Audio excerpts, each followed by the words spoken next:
নেতাজি জয়তু আজকের এই শুভ দিনে আমাদের মহান দেশ ভারতবর্ষ সুমহান এবং বীর সাহসীবান নেতা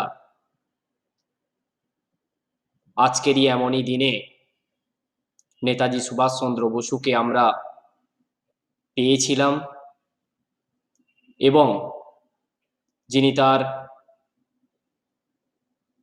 জীবনের প্রতিটা স্তরে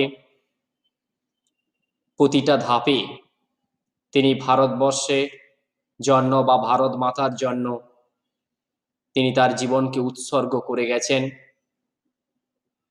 এই সুমহান দেশপ্রেমিকের আজ জন্মদিন। আজ 125তম জন্মবার্ষিকীতে গোটা দেশ নেতাজি সুভাষচন্দ্র বসুকে শ্রদ্ধা জ্ঞাপন করছে। তারই এক আনন্দঘন মুহূর্তে আমি আমার এই ইউটিউব চ্যানেলের পক্ষ থেকে এবং আমার তরফ থেকে সুমহান দেশপ্রেমিক নেতাজি সুভাষচন্দ্র বসুর চরণে শতকোটি প্রণাম নিবেদন করে নেতাজি সুভাষচন্দ্র বসুর জন্ম থেকে মৃত্যুটা আমাদের কাছে এখনো পর্যন্ত অজানা।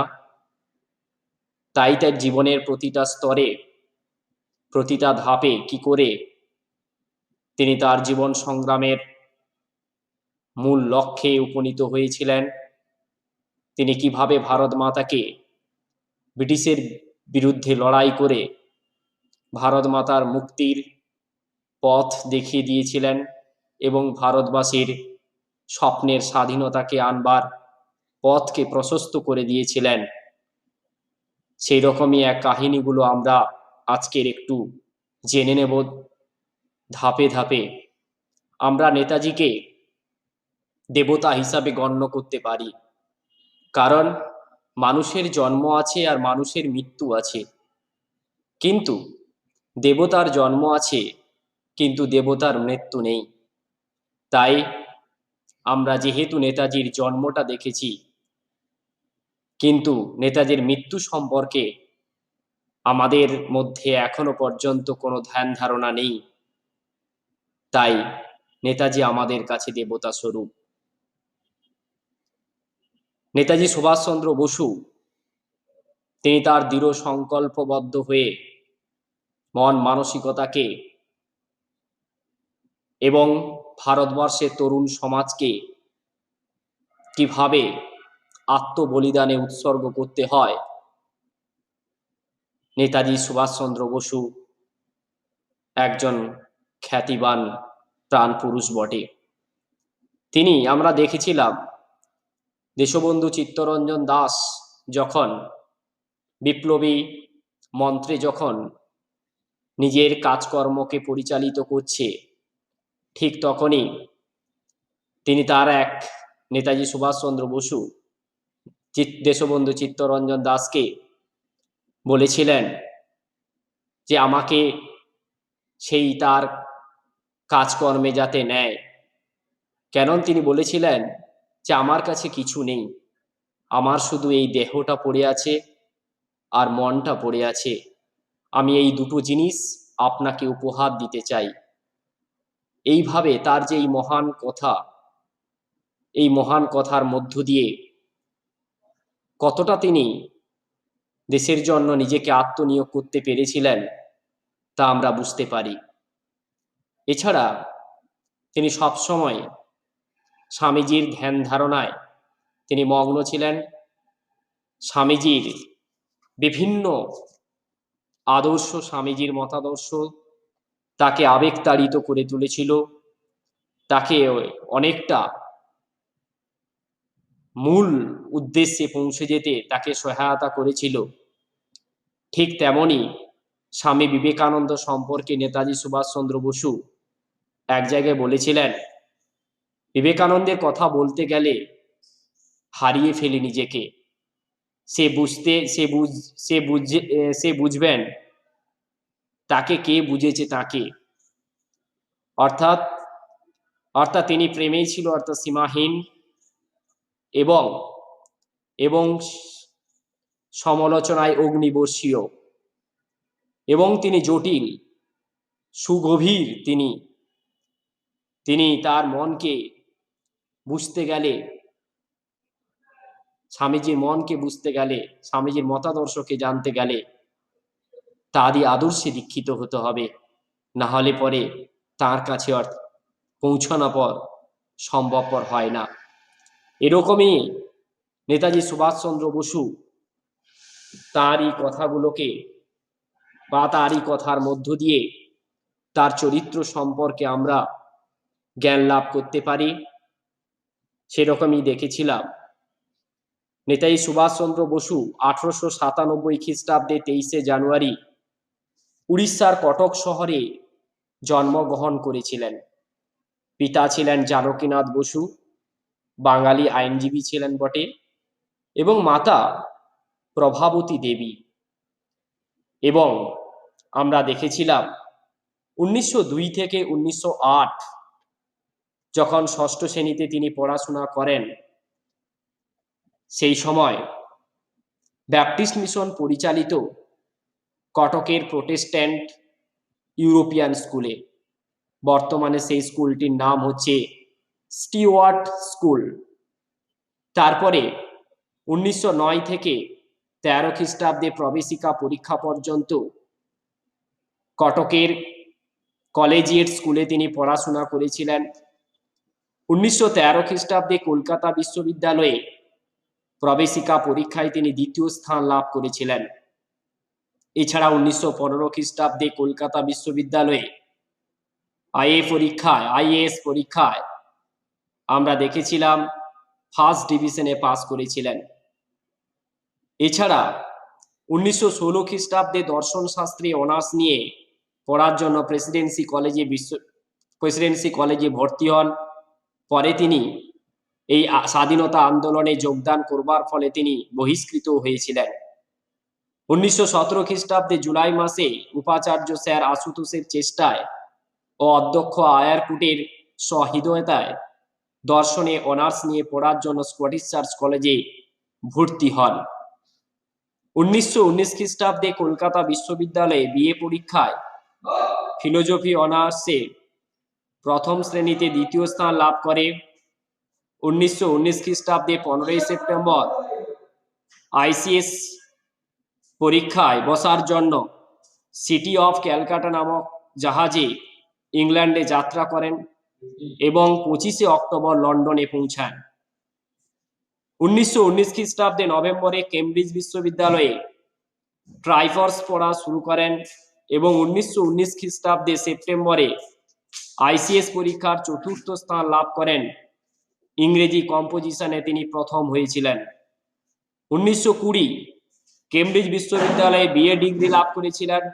1921 আইসিএস চাকরিতে ইস্তফা দেন এবং ভারতে ফেরার পথে বিশ্বকবি রবীন্দ্রনাথ ঠাকুর তার সহযাত্রী ছিলেন, তিনি তার সান্নিধ্য লাভও করেছিলেন। সুভাষচন্দ্র বসুর রাজনৈতিক দীক্ষাগুরু ছিলেন দেশবন্ধু চিত্তরঞ্জন দাস। 1921 জীবনের প্রথম জেল জীবন তিনি শুরু করেছিলেন। 1923 খ্রিস্টাব্দে নিখিলবঙ্গ যুব সংগঠনের তিনি সভাপতি হয়েছিলেন। বঙ্গীয় প্রাদেশিক কংগ্রেস কমিটির সম্পাদক হিসেবেও নির্বাচিত হয়েছিলেন। 1924 খ্রিস্টাব্দে কলকাতা কর্পোরেশনের চিফ এক্সিকিউটিভ অফিসার হিসেবে তিনি নিযুক্ত হন। 1927 খ্রিস্টাব্দে বঙ্গীয় কংগ্রেস কমিটির সভাপতি, নিখিল ভারত কংগ্রেস কমিটির যুগ্ম সম্পাদক ও নেহেরু কমিটির সদস্য হিসাবে নির্বাচিত হয়েছিলেন। 1929 লাহোরে অনুষ্ঠিত জাতীয় কংগ্রেসের অধিবেশনে তিনি ভাষণ দিয়েছিলেন। এই অধিবেশনে পূর্ণ স্বরাজের প্রস্তাব গৃহীত হয় এবং সমান্তরাল সরকার গঠনের প্রস্তাব রেখেছিলেন। 1930 কারাবন্দী অবস্থাতেই কলকাতা কর্পোরেশনের মেয়র হিসাবে তিনি নির্বাচিত হয়েছিলেন। 1931 জাতীয় কংগ্রেসের করাচি অধিবেশনে গান্ধী আরউইন চুক্তির বিরোধিতা করেন। 1938 খ্রিস্টাব্দে ভারতের জাতীয় কংগ্রেসের জেনারেল সেক্রেটারি আচার্য জে.বি. কৃপালিনী ঘোষণা করেন কংগ্রেসের আগামী 51তম হরিপুরা অধিবেশনে সুভাষচন্দ্র বসুকে সভাপতি পদে মনোনীত করা হবে। 1938 সেই মতো হরিপুরা অধিবেশনের সভাপতি পদের জন্য বিশ্বকবি রবীন্দ্রনাথ ঠাকুর সুভাষচন্দ্র বসুকে শান্তিনিকেতনে সংবর্ধনা জানায়। আর 1938 সুভাষচন্দ্র বসু জাতীয় কংগ্রেসের সভাপতি থাকাকালীন সময়ে জাতীয় পরিকল্পনা মিশন ও ন্যাশনাল প্ল্যানিং কমিটি গঠন করেন, যার সভাপতি হয়েছিলেন পণ্ডিত জওহরলাল নেহেরু। 1939 30শে জানুয়ারি গান্ধীজির সমর্থিত প্রার্থী পট্টবী সীতারামাইয়াকে 230 ভোটে পরাজিত করে ত্রিপুরী কংগ্রেসের সভাপতি পদে সুভাষচন্দ্র দ্বিতীয়বারের জন্য আসীন হয়েছিলেন। সীতারামাইয়া 1377টি, সুভাষচন্দ্র বোস 1580টি ভোট পান। সুভাষচন্দ্র বসু ছিলেন জাতীয় কংগ্রেসের প্রথম নির্বাচিত সভাপতি। 1939 জাতীয় কংগ্রেসের সভাপতি পদে ইস্তফা দেন সুভাষচন্দ্র বসু। পদত্যাগপত্রটি তৎকালীন কংগ্রেসের কর্ম পরিচালিকা সরোজিনী নাইডুর হাতে তুলে দিয়েছিলেন। এরপর বিনা ভোটে ডক্টর রাজেন্দ্র প্রসাদ কংগ্রেসের সভাপতি হিসাবে নির্বাচিত হয়েছিলেন। 1939 কংগ্রেসের অভ্যন্তরে তার অনুগামীদের নিয়ে ফরওয়ার্ড ব্লক দল গঠন করেন। 22শে জুন ফরওয়ার্ড ব্লক দলের প্রথম অধিবেশন আহ্বান করেন। 1940 খ্রিস্টাব্দে ফরওয়ার্ড ব্লক স্বতন্ত্র দল হিসাবে আত্মপ্রকাশ করেছিল 18ই জুন। 1939 খ্রিস্টাব্দে থেকে 1940 খ্রিস্টাব্দে 2রা জুলাই দুপুরবেলা আমরা দেখেছিলাম কলকাতার এলগিন রোডের বাড়ি থেকে তাকে ভারতে রক্ষা আইনে গ্রেপ্তার করা হয় প্রথমে, তারপরে গ্রেপ্তার করে আলিপুর সেন্ট্রাল জেলে, পরে অসুস্থতার ভান করার ফলে আমরা দেখেছিলাম নিজ গৃহে অন্তরীণ করে রাখা হয়েছিল। কিন্তু 1941 খ্রিস্টাব্দে 17ই জানুয়ারি আমরা দেখেছিলাম মোহাম্মদ জিয়াউদ্দিন ছদ্মবেশে আমরা এলগিন রোডের বাড়ি থেকে রাতের অন্ধকারে ব্রিটিশের পুলিশকে অর্থাৎ ধোঁয়া দিয়ে আমরা দেখেছিলাম তিনি পাড়ি দিয়েছিলেন বিদেশে। সুভাষচন্দ্র তারপরে আমরা দেখেছিলাম বার্লিন যাওয়ার পথে রাশিয়ার মস্কোতে কিছুদিন অবস্থান করেন, সেখানে স্ট্যালিনের সঙ্গে তিনি সাক্ষাৎ করেছিলেন। আবার বার্লিনে এসে প্রথম doctor Girija Mukherjee, doctor M. বেস ও নাম্বিয়ার প্রমুখ 20 জন ভারতীয়কে নিয়ে গঠন করেন ফ্রি ইন্ডিয়া সেন্টার। 1942 খ্রিস্টাব্দে জানুয়ারিতে বার্লিনে অর্থাৎ জার্মানিতে ব্রিটিশ বিরোধী প্রচারের জন্য আজাদ হিন্দুস্তান নামক বেতার কেন্দ্রটি তিনি তৈরি করেছিলেন। 1942 ডিসেম্বরে 400 জন ভারতীয় যুদ্ধবন্দীদের নিয়ে তিনি তৈরি করেছিলেন স্বাধীন ভারতীয় লিজন বা ইন্ডিয়ান লিজন নামক একটি দল। এই দলের প্রতীক ছিল উল্লাম্ফনকারী ব্যাঘ্র। ফৌজের সেনারা তাকে নেতাজি আখ্যা দিয়েছিলেন। তারপরে আমরা দেখেছিলাম সুভাষচন্দ্র বসু ইতালির যে মুসোলিনি তার সাথে সাক্ষাৎ করেছিলেন এবং হিটলার রাশিয়া আক্রমণ করলে সুভাষচন্দ্র হতাশাগ্রস্ত হয়ে জার্মানি ছেড়ে দক্ষিণ পূর্ব এশিয়ায় চলে আসতে বাধ্য হয়েছিলেন। তখন জাপানের প্রধানমন্ত্রী ছিলেন হেরি কিতেজোর আমন্ত্রণে আবেদি হাসানকে সঙ্গে নিয়ে 97 দিনে দুঃসাহসিক সাবমেরিন অভিযানের পর 1943 খ্রিস্টাব্দে জাপানের রাজধানী টোকিওতে তিনি পৌঁছেছিলেন। জাপানের সেই ইংরেজ বিরোধিতাকে অবশ্য ভারতের স্বাধীনতা অর্জনের জন্য তিনি কাজে লাগাতে চেষ্টা করেছিলেন।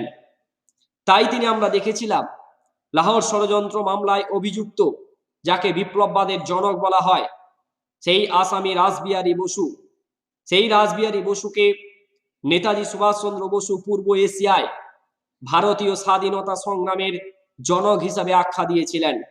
আমরা দেখেছিলাম 1942 খ্রিস্টাব্দের ব্যাংকক শহরে এক সম্মেলনে রাসবিহারী বসুর সভাপতিত্বে গড়ে উঠেছিল ভারতীয় স্বাধীনতা সংঘ বা ইন্ডিয়ান ইন্ডিপেন্ডেন্স লীগ। 1942 পয়লা সেপ্টেম্বর সিঙ্গাপুরে এক সম্মেলনে পাঞ্জাব 14 নম্বর রেজিমেন্টের ক্যাপ্টেন মোহন সিং এর নেতৃত্বে 25,000 জাপানি সে বন্দী সেনাগুলোকে নিয়ে বা সহযোগে রাসবিহারী বসু আনুষ্ঠানিকভাবে আজাদ হিন্দ ফৌজ গঠন করেছিলেন। ক্যাপ্টেন মোহন সিং ছিলেন আজাদ হিন্দ ফৌজের প্রথম সেনাপতি। 1943 চৌঠা জুলাই রাসবিহারী বসুর হাত থেকে সিঙ্গাপুরে এক চুক্তির মাধ্যমে 25 আগস্ট সুভাষচন্দ্র বসুর আজাদ হিন্দ ফৌজ ইন্ডিয়ান ন্যাশনাল আর্মির নেতৃত্ব গ্রহণ করেন। 1943 21 অক্টোবর সিঙ্গাপুরে অস্থায়ী আজাদ হিন্দ সরকার গঠন করেন। তারপরে আমরা দেখেছিলাম সেই সুভাষচন্দ্র বসু আজাদ হিন্দ ফৌজকে কয়েকটি ব্রিগেডে বিভক্ত করেছিলেন, যেমন ছিলেন Azad brigade, Gandhi brigade, Nehru brigade, Subhas brigade, Bal Sena brigade এবং ঝাঁসি রানীর ব্রিগেডের নেতৃত্ব দিয়েছিলেন শ্রীমতী লক্ষ্মী অর্থাৎ স্বামীনাথন।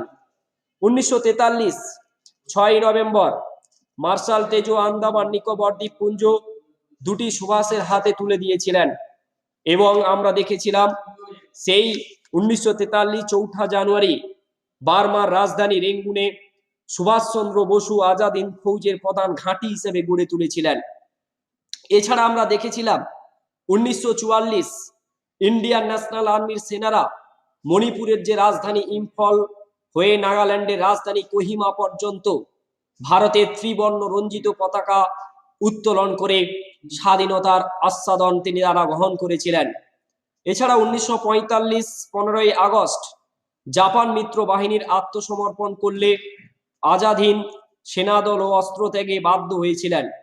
এইভাবে আমরা দেখেছিলাম যে নেতাজি সুভাষচন্দ্র বসু প্রতিটা অর্থাৎ স্তরে বা প্রতিটা ধাপে আমরা দেখেছিলাম ভারতের স্বাধীনতা সংগ্রামে নিজেকে আত্মনিয়োগ করেছিলেন।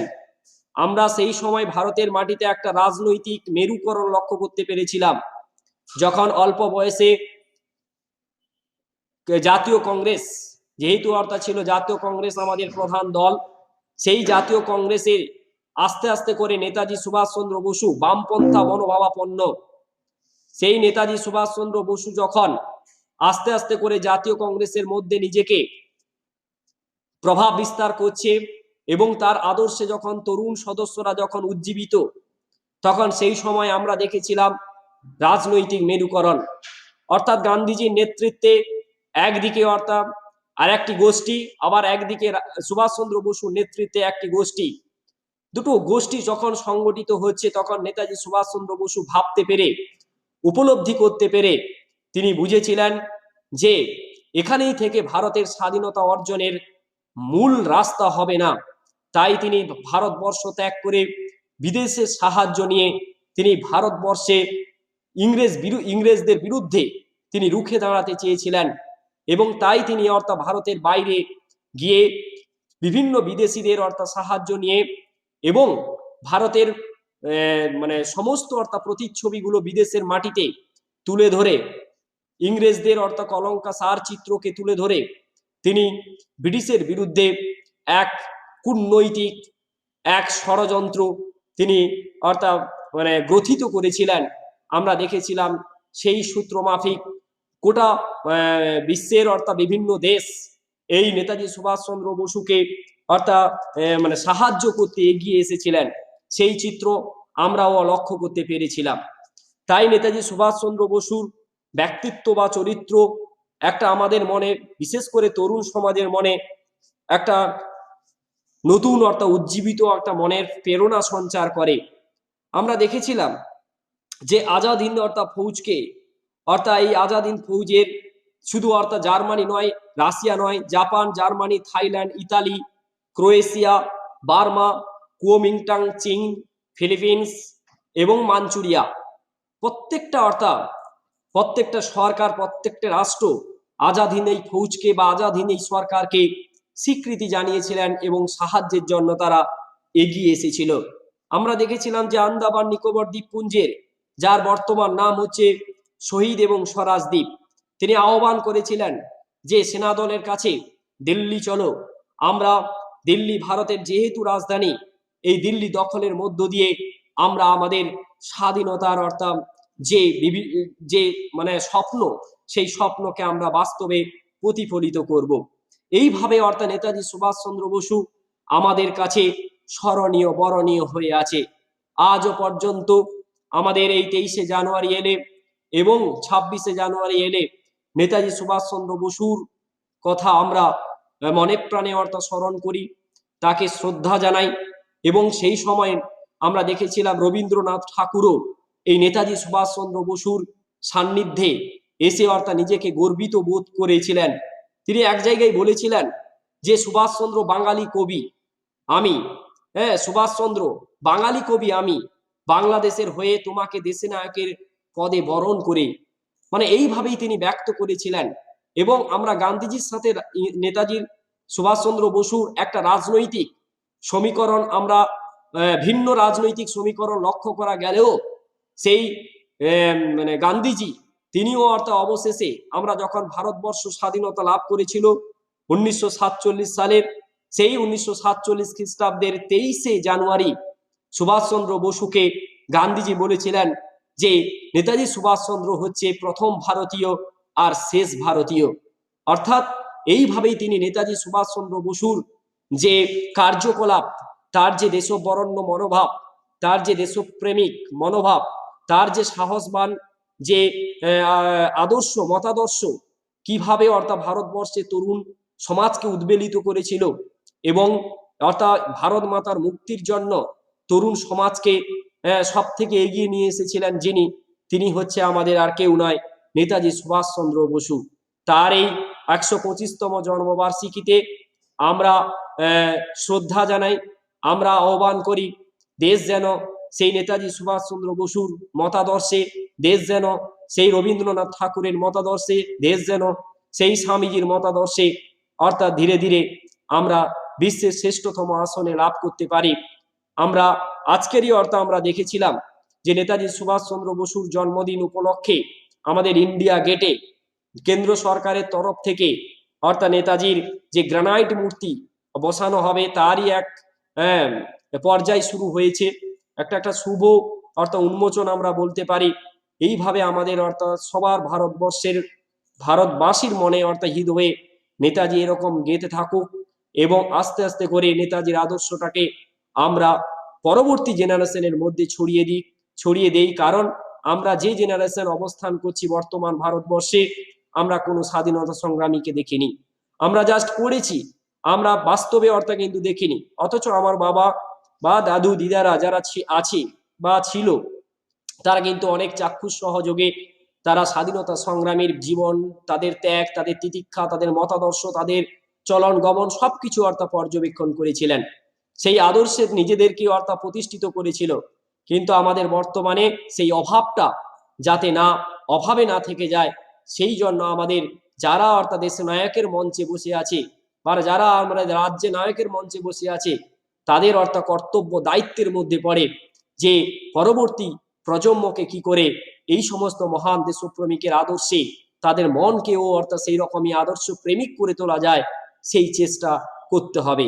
তাই সবাইকে 125তম এই নেতাজি সুভাষচন্দ্র বসুর জন্মবার্ষিকীতে আবার অর্থাৎ সবাইকে আমার এই চ্যানেলের অর্থাৎ পক্ষ থেকে সবাইকে আন্তরিক শ্রদ্ধা ও ভালোবাসা জানিয়ে এবং পাশে থাকার আহ্বান জানিয়ে আমি আজকের আমার এই ভিডিও শেষ করছি।